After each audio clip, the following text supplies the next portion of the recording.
Hi guys, magluto tayo. Meron ako dito mga rekado. Kaya linuluto ko na siya para, alam niyo naman, diskarte natin sa pagluto, di ba? Iba-iba tayo pagluto. Kaya ayun. Merong luya, sibuyas, tsaka kamatis. At syempre, sili. So magluto na tayo ngayon. Fresh na gata, binili ko dun sa palengke. Don't worry guys, malapit lang dito ang palengke. Hindi ako magpagod. Alam ko hindi nyo naman tinatanong.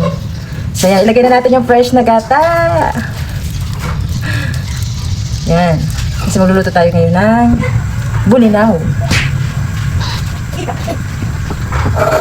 At ayan na guys. Antay lang natin makulo yan. So nandito yung isda natin. Ito ang lulutuin natin ngayon for today. That's my ulam for today. Our ulam pala.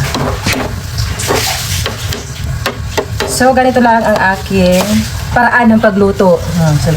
Siguro naman, marami na naman dyan na magko-comment. Yung pagluto ko daw, mali. So ganito lang naman guys, pare-pares lang naman yun ang pagluto. Ano?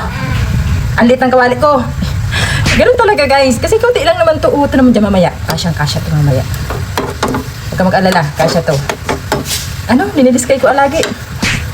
Kasi naman, gusto ko kasi liniliskay ko yan lagi. Kasi nga, ba't ba kayo nangingialam? Ano? Ilagay ko na. Mamaya na, pinapaluto ko pa itong yung gata.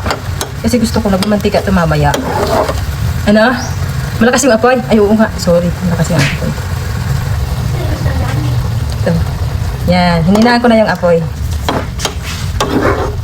Ano? Tikman ko? Siyempre, may lasa na to. Tikman ko may lasa na. Sarap. Ilagay ko na. Mamaya na. Sige, mamaya na. Mamaya na natin. Nalawayon ko pala yung kanina yung Naku, babash na naman ako. May laway ko na. Hindi, huwag ka mag-alala kasi anak ko naman ang kakain nito. Tsaka nag-toothbrush ako kanina. Nag-toothbrush ako kanina bago ako nagluto. Bago ako nagluto. Yung buhok ko, nakakasagabal sa pagluto. Oh my goodness. Hindi kasi ako maganda magluto kung hindi nakalugay yung buhok ko. Kailan yung lugay ko talaga yan habang nagluluto ako. Diba? Paluto-lutuin ko pa ito konti. Huwag kayong atat. Ilalagay ko rin ito. Huwag kayong mag-alala. Ilalagay ko rin ito. Atat na atat kayo eh. Lutuin muna natin yung gata. Kasi mabilis lang naman ito maluto.